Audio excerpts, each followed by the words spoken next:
Salam saudara, kita berjumpa lagi dalam persiapan khotbah minggu dalam perayaan bulan kebangsaan. Firman yang disiapkan Yeremia pasal 29 ayat 1 sampai 7 dengan tema panggilan iman untuk mensejahterakan bangsa. Kita siapkan Alkitab kita dan juga kita akan lihat bacaan ini bisa kami tampilkan di layar. Saudara, sebelum membaca firman ini mari kita berdoa. Ya Bapa Surgawi, perlengkapi kami dengan hikmat-Mu, agar kami tidak saja ada dalam kerinduan membaca dan merenungkan firman-Mu, mempersiapkan diri untuk benar-benar tahu tentang firman-Mu, tetapi kami ada di dalam hadirat-Mu untuk tunduk dan taat pada kehendak firman-Mu. Bersabdalah ya Tuhan, kami siap mendengar. Amin. Saudara, kalau kita baca firman kita, sebenarnya perikopnya berjudul Surat Kiriman kepada Orang-orang Buangan di Babel, dan ini ditulis oleh Yeremia. Mari kita lihat teks kita. Dalam bagian pendahuluan saya mau sampaikan kepada saudara bahwa banyak pembaca modern mereka mengutip teks ini dan terutama melihat sebuah strategi Nabi Yeremia dalam sumbangsinya terhadap aspek politik panggilan bagi kekristenan atau bergereja. Paling kurang mereka menyebut dua hal penting yang menonjol dalam surat Yeremia ini. Pertama, strategi untuk bertahan dari penderitaan dan kehancuran perang dan keberadaan Yerusalem yang hancur. Kedua, tentang cara pandang baru tentang negeri di luar Israel. Dan umat diajak menerima negeri Babel sebagai katakanlah seperti imitasi dari Yerusalem, sehingga mereka bersama-sama terus mendoakan Babel, bekerja di Babel, mengusahakan kesejahteraan Babel. Saudara, ini bukan hanya soal politik semata, memang harus diakui bahwa situasi waktu itu tidak terlepas dari soal politik. Kita tahu bahwa di situasi waktu itu Nabi Yeremia mengalami tantangan yang berat. Dan misalnya kita baca dalam Yeremia pasal 28 ayat 1 sampai 17 bagaimana pertarungan antara Yeremia melawan Hanaya sang nabi palsu. Dia sangat menentang Yeremia, bahkan dia menuduh Yeremia sebagai nabi palsu. Nah, kelihatannya pertarungan keduanya belum selesai. Meskipun Yeremia telah secara dramatis menubuatkan bahwa Yerusalem akan jatuh dan dia seperti memikul kuk begitu. Tetapi pesan yang disampaikan oleh Yeremia rupanya tidak populer, saudara. Nabi palsu itu akan berupaya untuk dia menjadi populer.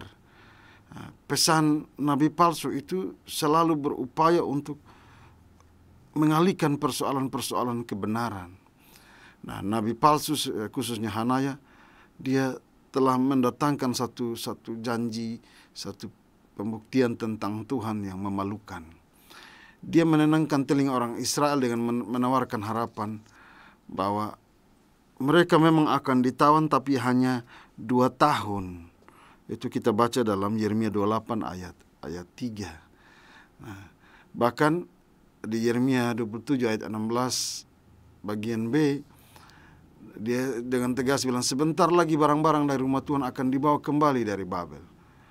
Dan baik orang-orang buangan maupun orang-orang yang telah kehilangan tempat tinggal, orang-orang yang telah dibawa, orang-orang yang menderita, umat yang menderita, mereka akan kembali dalam 2 tahun. Yeremia melihat hal ini sebagai harapan yang menyesatkan. Satu petunjuk yang memalukan. Justru cara berpikir Nabi seperti ini yang menyebabkan lebih banyak kesengsaraan dan penderitaan. Nah, saudara, Yeremia menulis kepada orang-orang buangan di Babel bahwa ada kesadaran dari Tuhan untuk situasi yang mereka alami. Keteguhan dari Tuhan dan bahkan ada maksud baik Tuhan di balik satu keberadaan ini. Dia memperingatkan mereka untuk berhati-hati terhadap nabi-nabi palsu yang kebohongannya akan menyebabkan lebih banyak masalah daripada apa yang telah mereka alami saat ini. Nah, Yeremia memohon dalam Yeremia pasal 27 ayat 17, mereka menubuatkan kebohongan kepadamu, jangan dengarkan mereka. Layani Raja Babel dan hiduplah. Ini secara tegas disampaikan. Memang ini juga menjadi kontroversi ketika dia menyebut nama Nebukadnezar sebagai hamba Tuhan dalam Yeremia 27 ayat 6. Tapi yang dimaksudnya adalah situasi ini harus dipahami bahwa Babel digerakkan oleh Tuhan untuk melaksanakan penghakiman atas Israel dan bangsa-bangsa. Karena itu orang-orang buangan, orang-orang yang akan ditawan, Israel, Yehuda yang terbuang, mereka memiliki pilihan untuk tunduk pada pemerintahan Babilonia, atau mereka memilih mati dengan pedang, kelaparan, wabah, sehingga harapan itu tidak ada lagi. Nah, kelihatan sekali Yeremia dengan cepat memperhatikan bahwa pesan Hanaya, betapapun menghiburnya, adalah pesan yang merusak. Itu sangat menyesatkan umat Tuhan ke dalam hal yang lebih berat dalam hidup mereka. Yeremia mendesak orang-orang buangan justru untuk bersabar, tenang, seperti mengambil napas dalam-dalam, bertindak bijaksana, dan membuat pilihan yang tepat. Dengan demikian, tidak bijaksana jika teks ini hanya soal situasi politik semata. Dia tidak hanya sekedar tafsiran politik. Justru ini adalah satu realitas profetik. Jadi panggilan kenabian di tengah-tengah tantangan. Justru yang dia lihat di sini ialah dia sedang mempertaruhkan nama Tuhan, Yahweh dipertaruhkan. Ini juga bukan hanya sekedar satu teks menyesuaikan diri dengan situasi. Ini adalah inti spiritual ketika orang berhadapan dengan tantangan, di mana Tuhan memberikan jalan harapan. Jalan harapan hanya bisa diraih dengan masuk dalam kehendak Tuhan, menikmati apa rencananya, dan mencari suaranya bagi hidup dan masa depan umat manusia. Nah, mari kita kaji teks kita, saudara. Di ayat 1 disebutkan, beginilah bunyi surat yang dikirim oleh Nabi Yeremia dari Yerusalem kepada tua-tua di antara orang buangan, kepada imam-imam, kepada nabi-nabi, dan kepada seluruh rakyat yang telah diangkut ke dalam pembuangan oleh Nebukadnezar dari Yerusalem ke Babel. Nah, saudara, sepanjang ayat 1 sampai 3 nampak bahwa identitas sang penulis disebutkan, dan di mana penulis berada disebutkan. Dan karena itu surat ini kalau diperhatikan, keabsahan surat ini, dia mengacu pada 3 hal. Pertama, yang menulis surat ini adalah Nabi Yeremia. Nabi yang sejak awal berlaku sangat kontroversial. Tetapi sejak awal apa yang dia katakan tidak pernah salah. Kita tahu tadi saya bilang bahwa di Yeremia 28, ada surat juga yang ditulis terutama oleh Nabi palsu dengan janji palsu. Dengan menyebut nama Yeremia, Yeremia mau mengatakan bahwa surat ini berbeda, ditulis oleh orang yang berintegritas. Karena itu dengan surat ini, Yeremia berharap umat bisa mendengar firman yang disabdakan meski mereka ada di pembuangan. Kedua, surat ini ditulis setelah Raja Yekhonya dan Ibu Suri keluar dari Yerusalem. Mereka dibawa ke Babel. Yeremia 22 ayat 18-19 sebenarnya menyebut raja ini. Dia sebagai lelaki yang tidak akan pernah berhasil karena hidupnya jahat di mata Tuhan. Sebagaimana dahulu suara Yeremia adalah benar, dia menyebut tentang keberadaan orang ini. Maka dengan keterangan yang sama setelah Yekhonya dan Ibu Suri keluar dari Yerusalem, Yeremia mau mengatakan bahwa situasi fakta kehidupan menunjukkan hal yang sama. Dan surat ini ditulis benar-benar atas satu konteks yang dialami, satu penderitaan yang dialami. Surat ini benar adanya. Nah, saudara-saudara,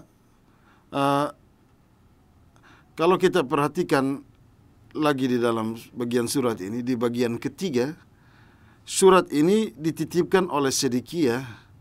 Kalau kita tahu kan raja ya, dia telah dibutakan matanya dan mengalami masa-masa sulit. Tapi itu berarti surat ini memang berasal lokusnya dari Yerusalem, datang ke Babel. Jadi dikirim dari Yerusalem, dan yang seperti biasa bahwa yang ada tokoh yang bisa menjadi panutan sekarang meskipun dia melakukan dosa dan dia telah mendapat penghukuman. Tetapi keabsahan surat ini karena adanya Sedekia di masa-masa yang sulit ini. Prinsipnya adalah surat ini ditulis oleh Yeremia pada saat mereka ada di Yerusalem. Dan ia hendak mengatakan selain ini surat kebenaran, terselip juga satu keadaan di mana meski mereka berada di Yerusalem, keadaan mereka tidak lebih baik, bahkan mungkin jauh lebih buruk dengan keadaan orang Yehuda di pembuangan Babel. Surat kebenaran, namun surat juga menunjukkan tentang fakta yang mereka mengalami kesusahan yang mungkin jauh lebih berat. Dan karena itu di balik pesan surat ini sebenarnya Yeremia mau mengatakan Yerusalem membutuhkan pembenahan. Bukan hanya mereka yang ada di Yerusalem, tapi pembenahan bagi Yerusalem juga bisa dilakukan dari luar Yerusalem, termasuk mereka yang ada di pembuangan Babel. Nah, saudara, dalam ayat 4-7 setelah menunjukkan identitas dirinya, Yeremia berkata Elohim Yisrael. Di sini identitas Yahweh disebutkan. Dan Yahweh adalah otoritas tertinggi. Surat ini tidak ditulis karena hayalan semata sang nabi atau sekedar memuaskan satu penglihatan atau sekedar mau lawan Hanaya, bukan.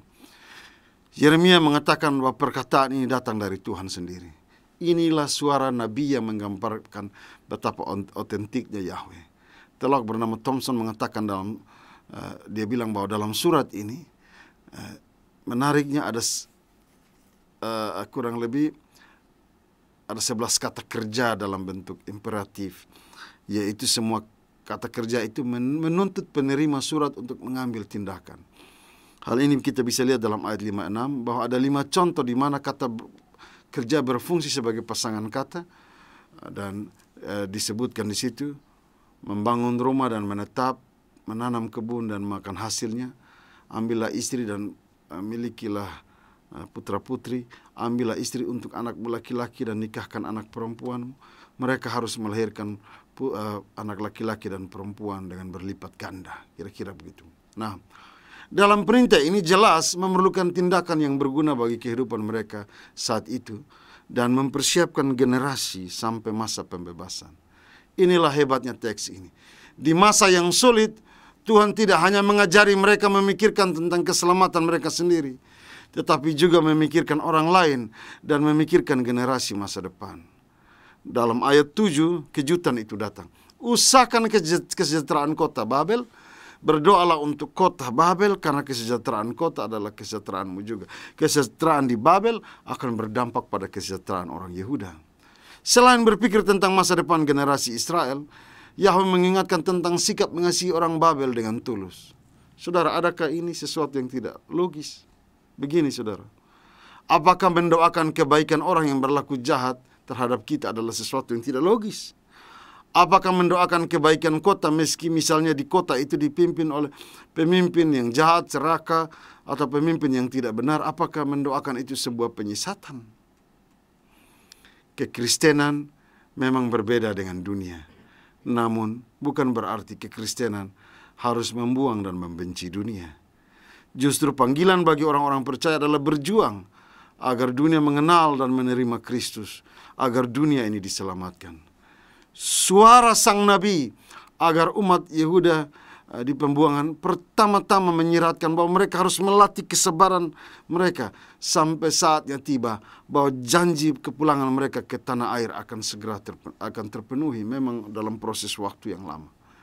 Nah, namun dalam terang pasal 29 ayat 7 tadi kita baca, latihan kesabaran tidak menyiratkan sikap menunggu dan melihat, tetapi kesabaran sementara harus lebih konstruktif, yaitu terlibat dalam kondisi kehidupan mereka di Babel. Jangan mengikuti pikiran nabi palsu yang menyebut angka 2 tahun seolah Yehuda sedang berwisata ke Babel. Ini masa 70 tahun yang lama. Ini bukan masa wisata, karena itu ini adalah masa makin pergerakan kuat menghadapi tantangan dan penderitaan. Selain itu, dengan berdoa kepada kota, Nabi mengajari suatu model teologi baru. Ketika orang Yehuda cenderung melokalisasi Tuhan untuk menjadi milik mereka sendiri, rupanya dengan menyebut dan meminta mereka mendoakan Babel, Yeremia mau mengatakan bahwa di negeri yang asing, jahat, dan yang tak mengenal Tuhan pun, suara umat tetap didengar oleh Tuhan. Jadi di Babel mereka belajar menemukan dan membangun identitas baru, serta menemukan dan membangun teologi baru tentang Tuhan. Identitas sebagai umat Tuhan dan teologi baru tentang Tuhan. Usahakan itu. Jadi saudara, dimanapun kita berada, seharusnya disitulah kita membangun. Di tengah tantangan apapun, itu tidak boleh menjadi penghalang untuk kita membenahi diri. Kehidupan itu masih berlanjut. Dan kita semua terpanggil untuk melahirkan kesejahteraan bagi bangsa ini. Lalu aplikasi apa yang hendak kita katakan? Saudara, tema kita adalah panggilan iman untuk mensejahterakan bangsa. Panggilan gereja adalah menghadirkan tanda-tanda kerajaan Allah. Pertanyaannya, bisakah kita mensejahterakan bangsa dengan kondisi pandemi COVID-19 ini? Menghadapi pandemi ini kita temukan banyak hal yang kurang. Ketika orang terinfeksi, baik fasilitas, tenaga kesehatan, kita lihat terlalu banyak kekurangan. Bahkan dalam kondisi ini, banyak yang ingin memeluk teologi, kembalikan kepada Tuhan, jangan takut terhadap COVID, hadapi, lawan. Ini, saudara, pikiran seperti itu picik.